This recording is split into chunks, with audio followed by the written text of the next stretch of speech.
ಇವ್ರೆಲ್ರೂ ಎಲ್ಲಿಗೆ ಹೋಗ್ತಿದ್ದಾರೆ? ರಾಧಾ, ಚಂದ್ರನ್ ದರ್ಶನಕ್ ಬರಲ್ವಾ ನೀನು? ಅಲ್ಲಿಗೆ ದ್ವಾರಕಾಧೀಶ ಮತ್ತೆ ರಾಣಿ ರುಕ್ಮಿಣಿನೂ ಬರ್ತಾರೆ. ಅವ್ರನ್ನು ಬರಕ್ ಹೇಳಿದಾರಂತೆ. ಇಲ್ಲ, ನೀವೆಲ್ರೂ ಹೋಗ್ ಬನ್ನಿ, ನಾನೆಲ್ಲೇನ್ ಕೆಲ್ಸ ನೋಡ್ಕೋತೀನಿ. ರುಕ್ಮಿಣಿ, ಏನ್ ಯೋಚನೆ ಮಾಡ್ತಿದ್ಯಾ? ನೀನ್ ನನ್ ಜೊತೆ ಬಾ, ಇವರೆಲ್ಲ ಎಲ್ಲಿ ಹೋಗ್ತಿದ್ದಾರೆ ಅಂತ ನಾನ್ ತೋರಿಸ್ತೀನಿ. ಬಾ. ಕೃಷ್ಣ, ಮೊದ್ಲು ಫಲಹಾರ ತಗೊಳ್ಳಿ. ಆಗ್ಲಿ. ಕೃಷ್ಣ, ನೀವು ದ್ವಾರಕಾಧೀಶ, ಹೀಗ್ಯಾಕ್ ಮಾಡ್ತಿದ್ದೀರಾ? ನೀನ್ ಮರ್ತ್ಬಿಟ್ಯಾ? ಮನ್ಸಿಂದ ನಾನು ಒಬ್ಬ ಸಾಧಾರಣ ಗೊಲ್ಲಾನೆ. ಕೊಡಿಲಿ, ಇಲ್ಲಿ ಕೇಳಿ. ಧನ್ಯವಾದ. ಕೃಷ್ಣ, ನೀವು ಹುಣ್ಣಿಮೆ ಚಂದ್ರನ ತೋರ್ಸಕ್ ಕರ್ಕೊಂಡ್ ಬಂದ್ರಿ ಅಲ್ವಾ?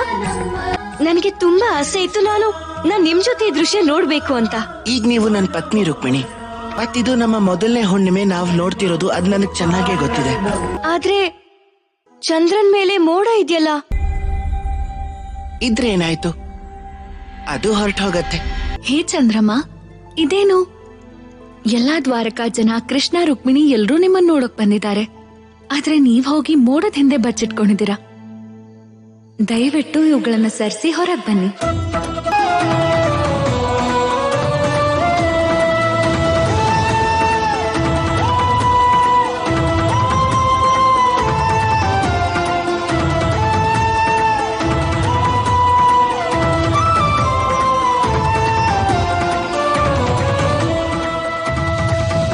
ಕೃಷ್ಣ, ಇವತ್ ನಾನ್ ತುಂಬಾ ಖುಷಿಯಾಗಿದ್ದೀನಿ.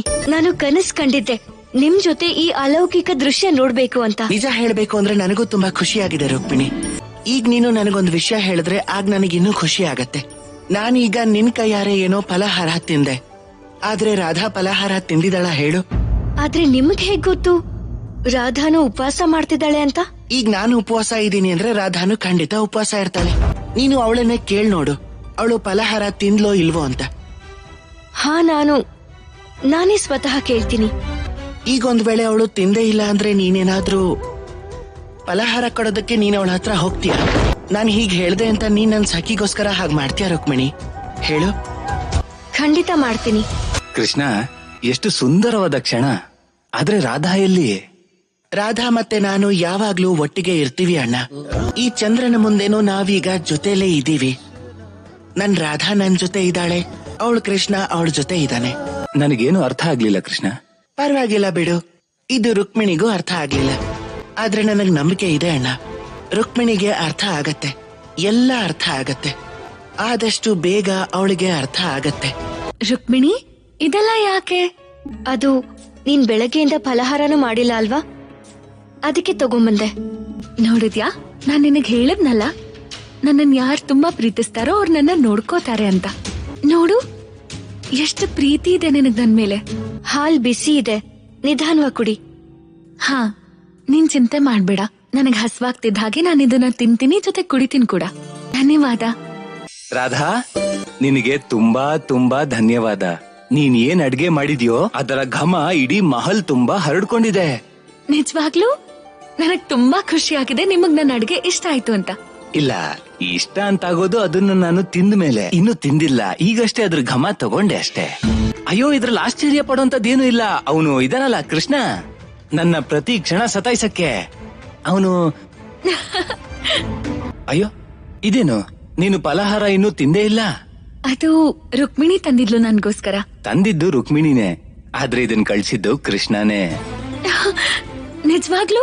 ಅರೆ ಮತ್ತಿಂದೇನು, ರುಕ್ಮಿಣಿಗೆ ಅವನು ನನ್ ಮುಂದೆನೆ ಹೇಳ್ದ. ಇದನ್ನೆಲ್ಲ ಕೃಷ್ಣ ಕಳ್ಸಿದ್ದ? ಮತ್ತಿನ್ನೇನು, ನಾನ್ ನಿನ್ಗೆ ಯಾವತ್ತಾದ್ರೂ ಸುಳ್ಳು ಹೇಳಿದ್ದೀನಾ? ನಿನ್ ಅಣ್ಣ ನಿನ್ಗೆ ಯಾವತ್ತಾದ್ರೂ ಸುಳ್ಳು? ಬಿಸಿ ಇದೆ. ರಾಧಾ, ರಾಧಾ ಇದೇನು? ರಾಧಾ, ಹಾಲು ತುಂಬಾ ಬಿಸಿ ಇದೆ. ರಾಧಾ, ಬಾಯಿ ಸುಟ್ಟೋಗುತ್ತೆ ನಿಂದು. ರಾಧಾ, ನಿನಗ್ ಬಾಯಿ ಸುಟ್ಟೋಗುತ್ತೆ. ನೀನ್ ಹುಷಾರಾಗಿದ್ದೆ ತಾನೇ ನೀನು? ನಾನು ಎಲ್ಲಿ ಹುಷಾರಾಗಿದ್ಯಾ ನೀನು? ನೀನ್ ಇಲ್ಲೇ ಇರು, ನೀನ್ ನನ್ ಮಾತು ಕೇಳೋಳಲ್ಲ. ನಾನ್ ಕೃಷ್ಣನ್ ಕರಿತೀನಿ, ಅವನೇ ನಿನ್ನ ವೈದ್ಯರ ಹತ್ರ ಕರ್ಕೊಂಡು ಹೋಗ್ತಾನೆ. ನೀನ್ ಇಲ್ಲೇ ಇರು. ಬೇಡ.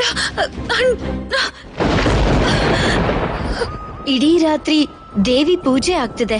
ಬೆಳಗಾಗ್ತಿದ್ದ ಹಾಗೆ ದೇವಿ ಪ್ರಸಾದ ತಿಂದು ಎಲ್ರೂ ಉಪವಾಸ ಮುಗಿಸ್ತಾರೆ. ನೀನ್ ನಿಶ್ಚಿಂತೆಯಿಂದ ಇರು ರುಕ್ಮಿಣಿ. ಅದಕ್ ಮುಂಚೆ ನಾನ್ ನಿನಗೆ ಗೆಣಸ್ ತಗೊಂಡ್ ಬಂದ್ ಕೊಡ್ತೀನಿ. ಕೃಷ್ಣ, ನೀವಷ್ಟು ಬೆಳಗ್ಗೆ ಎಲ್ ಕಾಡಿಗೆ ಹೋಗ್ತೀರಾ? ನನ್ ಮಾತ್ ಕೇಳಿ, ನೀವು ಅದನ್ ಬಿಡಿ. ಕೃಷ್ಣ, ಕೃಷ್ಣ ಹೇಳು, ನನ್ ಜೊತೆ ಬಾ, ಬೇಗ ಬಾ. ಏನಾಯ್ತು?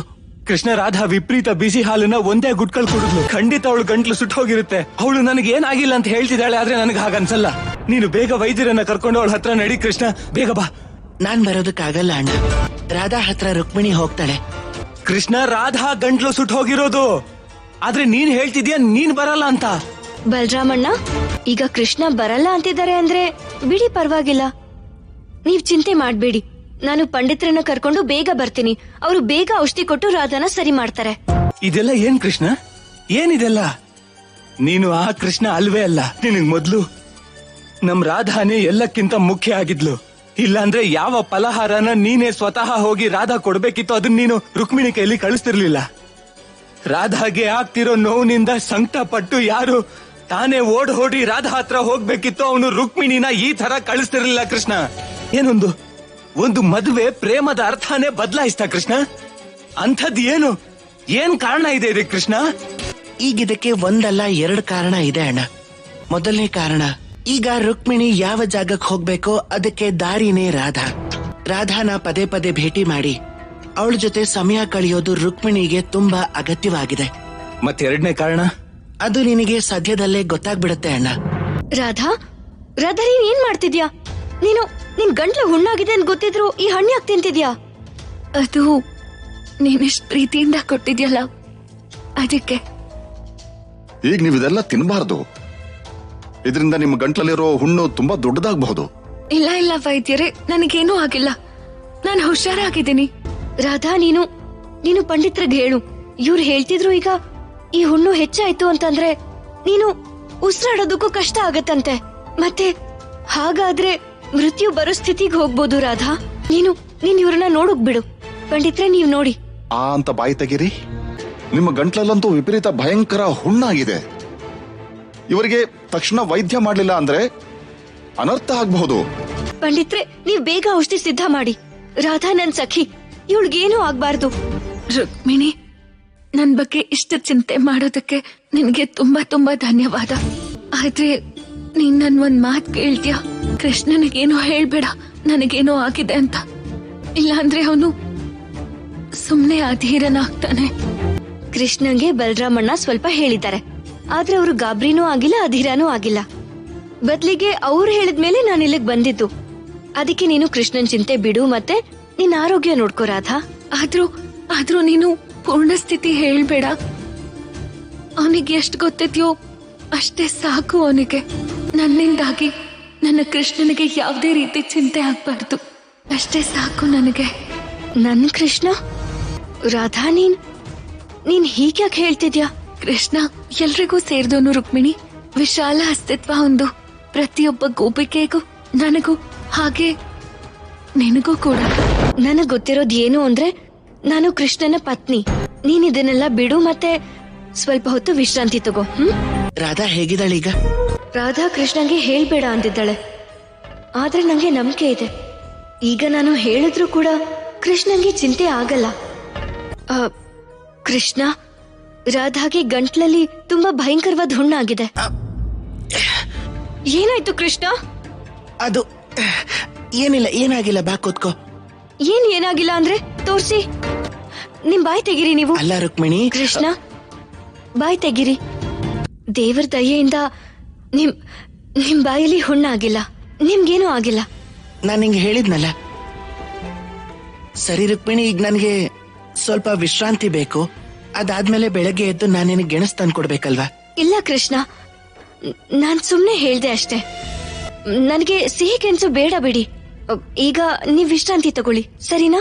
ನೀನ್ ಹೇಗ್ ಹೇಳ್ತೀಯೋ ಹಾಗೆ. ಇದೇನು, ಕೃಷ್ಣ ನಿಜವಾಗ್ಲೂ ಒಪ್ಕೊಂಡ್ರು? ರಾಧಾ, ವೈದ್ಯರೇ, ನೀವು ಬೇಗ ಬಂದು ಇವಳ ಸ್ಥಿತಿ ನೋಡಿ. ಬಾಯಿ ತೆಗೀರಿ ಸ್ವಲ್ಪ.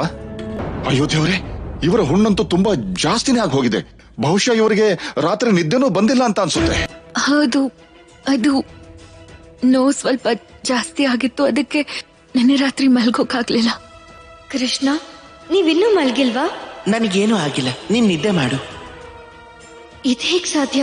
ಕೃಷ್ಣನು ರಾತ್ರಿ ನಿದ್ದೆ ಮಾಡಿಲ್ಲ. ನೀವೀ ಔಷಧಿನ ಆದಷ್ಟು ಬೇಗ ತಗೊಂಡ್ಬಿಡಿ, ಇಲ್ಲ ಅಂದ್ರೆ ನಿಮ್ಮ ಪ್ರಾಣಕ್ಕೆ ಏನಾದ್ರೂ ಅಪಾಯ ಆಗಬಹುದು.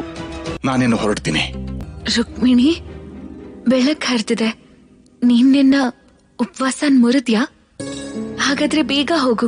ನನಗ್ ವಿಶ್ವಾಸ ಇದೆ ಯಾವ ವಿಶೇಷ ಕಾರ್ಯನ ಕೃಷ್ಣನಿಂದ ನೀನ್ ಮಾಡಿಸ್ಬೇಕು ಅಂತಿದ್ಯೋ ಅದನ್ನ ಅವ್ನ್ ಖಂಡಿತ ಮುಗಿಸಿರ್ತಾನೆ. ನನಗೆ ಆ ಸಿಹಿಯಾದ ಗೆಣಸು ಇಲ್ಲೇ ಸಿಗತ್ತೆ. ಅದು ಕೃಷ್ಣ ತುಂಬಾ ಸುಸ್ತಾಗಿರೋ ಹಾಗೆ ಕಾಣಿಸ್ತಿದ್ರು, ಅದಕ್ಕೆ ನಾನೇ ಅವ್ರಿಗೆ ಬೇಡ ಅಂದೆ. ನಾನ್ ದೇವರ ಪ್ರಸಾದನೇ ತಿಂದು ನನ್ನ ಉಪವಾಸ ಮುಗಿಸ್ತೀನಿ. ಇದು ಏನ್ ಹೇಳ್ತಿದ್ಯಾ ರುಕ್ಮಿಣಿ? ಕೃಷ್ಣ ನಿನಗೆ ಮಾತ್ ಕೊಟ್ಟಿದ್ದಾನೆ, ನಿನ್ನ ಇಚ್ಛೆನ ಖಂಡಿತ ಪೂರ್ತಿ ಮಾಡಿರ್ತಾನವನು. ಹೋಗು ರುಕ್ಮಿಣಿ, ಹೋಗ್ ಭೇಟಿ ಮಾಡು ಕೃಷ್ಣನ್ನ. ಇಲ್ಲ ರಾಧಾ, ನಾನು ನೇರವಾಗಿ ಮಂದಿರಕ್ಕೆ ಹೋಗೋದೇ ಸರಿ ಅನ್ಸುತ್ತೆ. ನೀನಿನ್ನೂ ಕೃಷ್ಣನ ತುಂಬಾನೇ ತಿಳ್ಕೋಬೇಕು ರುಕ್ಮಿಣಿ.